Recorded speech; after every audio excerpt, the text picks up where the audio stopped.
All right, it is here. Happy chapter day. Boruto 71, the Homeless Hokage, clean 15.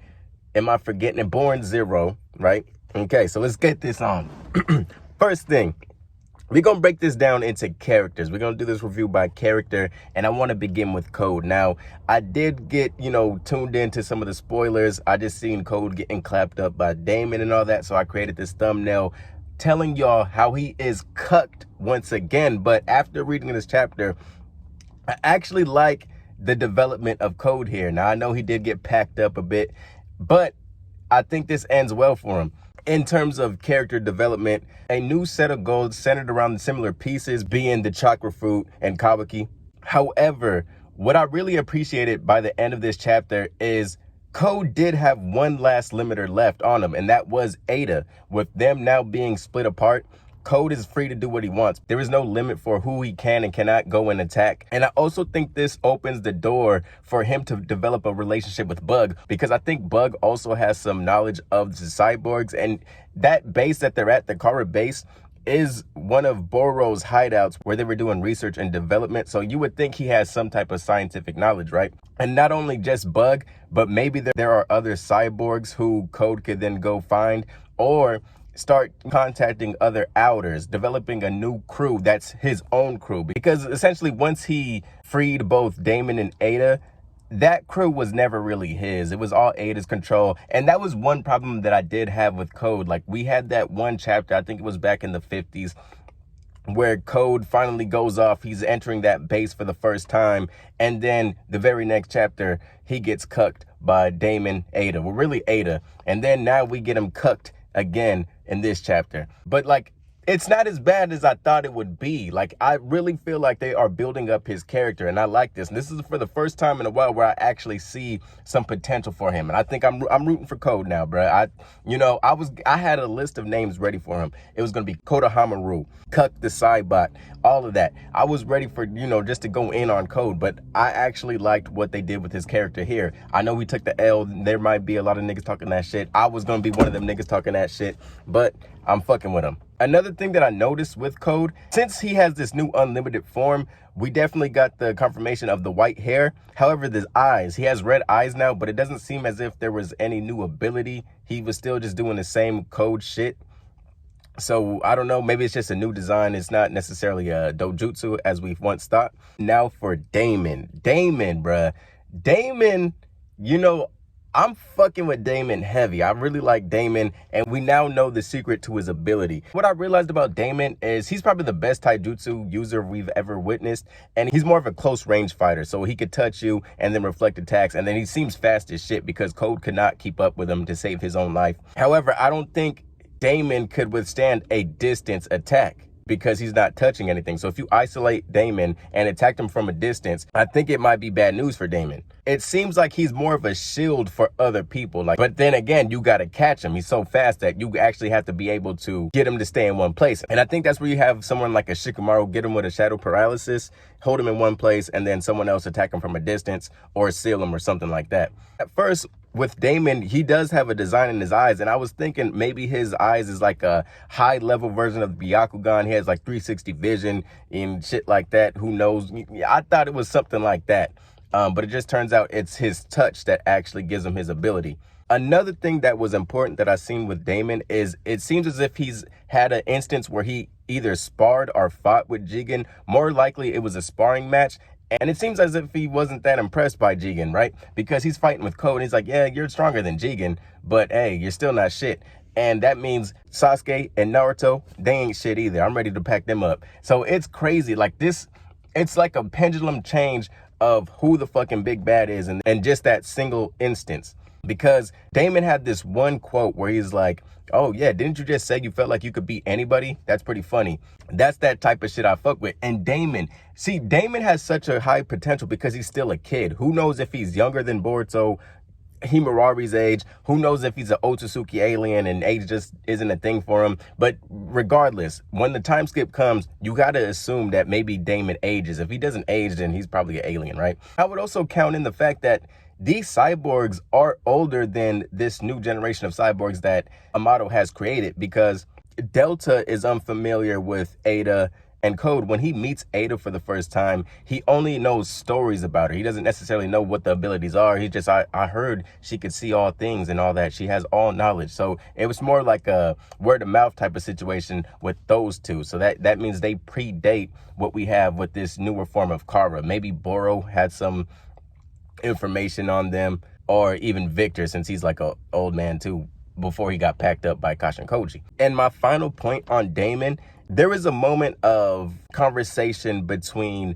Amado and Ada where she's questioning Amado. Why would you place the emergency switch on Kawaki when we already have Daemon? Like, how was that useful for me? Daemon could pack up Kawaki, right? And that just, man, that, like, if he's strictly a taijutsu user, bruh, that is pretty crazy, because we don't see him using ninjutsu. We know he has that hacked ability and he throws them hands, but that's pretty sick, dog. Because once again, Ada is pretty confident that he could protect her from Kawaki if shit goes left. And this is after Amado explains that Kawaki is inheriting the power of Ishiki and can get stronger. He could still get stronger. That power is still entering Kawaki. Now on to the next person, Amado. What I really loved about Amado in this chapter is we seen him play in the field. We seen him in live action, kind of just swaying between what's going to benefit him. So in the very beginning, he starts off as, okay, let's go against the Leaf Village. Ada, I want to talk to you. Look, there's something about Kawaki. If the Leaf Village ever turns on me, there's a way that we could benefit from that. And once the bickering between Code and Ada starts, he then switches to the other side. Hey, you know you still have that invitation to Konoha, right? Code's the one that's getting in your way. We could still make it back to that other side. There's still room for you to be saved here. You could still meet Kawaki and be on good terms with him. So you could just see him playing his cards. Like, it doesn't really matter what happens, who Ada chooses. He always fixed the argument around Ada's choice. If you decide not to go against Konoha, we're there for you. If you go against Konoha, hey, I can still get Kawaki and he could come to our side, right? Because he's a secret weapon that I use against them in case shit gets real and they don't fuck with me no more. So that's what I really liked. And the only one that really caught on to that was Code. He's sitting there like, look, bruh, he's playing you. And this is why I love this Sly Fox Amado, bruh. He's just, he's just willing and dealing at this point. We still don't really know Amado's true plan. We just know that Kill Switch is within Kawaki. So he did have some insurance against Konoha. But it's still a bit dangerous because now Amado and Ada are teamed up and he could use her influence to his own advantage. With that on top of Kawaki having a kill switch within him, he has all the cards in his hands at this point. Now he's building up to be one of the main villains too as well. So we have fucking Amado and Code to search out for in terms of who's going to be that big bad. Whereas Ada's already being manipulated to an extent by Amado. So I think this chapter also shows you the capabilities of Amado and his potential villain form. Another interesting thing came from actually Bug, where we get Amado's family name for the first time being Sanzu. So we don't know of any other Sanzus in this universe as of yet, but that kind of tells me that Bug may know something about Amado's past, because no one else mentioned that. Bug is the one that broke this news in the Naruto verse. It is Sanzu Amado. That is who Amado is. That is his family name. So I don't know if they have any history. Maybe they went to college together. I don't fucking know. Who knows, bruh? I'm definitely interested in seeing how everything plans out. It seems as if they're going to be heading back to Konoha, so no one has to come and rescue Amado. We do have to wait 2 fucking months to see what the fuck pops off. But I definitely, if I had to make any early predictions, I do think Code will create a new version of Kara. And I just love it. I fucking love how he uses this moment to motivate him to become stronger. I will eat the chocolate fruit. Bitch, you ain't gonna fucking have that love spell on me by the time I become full Otsutsuki, and then we'll see what the fuck happens, bitch. Do I love you? Do I hate you? Will I kill you? Let's see let's see. And then Kawaki, he's full on vengeance for Kawaki. I want to kill this motherfucker. Fuck you. I'm ready for that shit. And as for like miscellaneous things about this chapter, it had everything. We had the information dumps, we had some action, and then we have some buildup. Like, this thing was really a buildup. We got some fighting, but this was really buildup for the future, right? Hopefully there's no fucking time skips. See, this is like, I'd be back and forth. Do I want a time skip? Do I not want a time skip? Do I want more development? And I really hope they fucking develop this thing. If they do a time skip, I want it to be like a thing where Code is entering a room and he has nothing but cyborgs around him. It's like 15 of them motherfuckers. And he's like, this is the new Kara. I am inheriting Ishiki's will. The world will be mine. I'm eating that chocolate fruit. Like, Code can still get stronger. And I think there may be a moment where he actually takes a bite of that chakra fruit. Shit gonna get fucked up, because I'm saying it right now. I do think this is a series where Boruto dies in the end.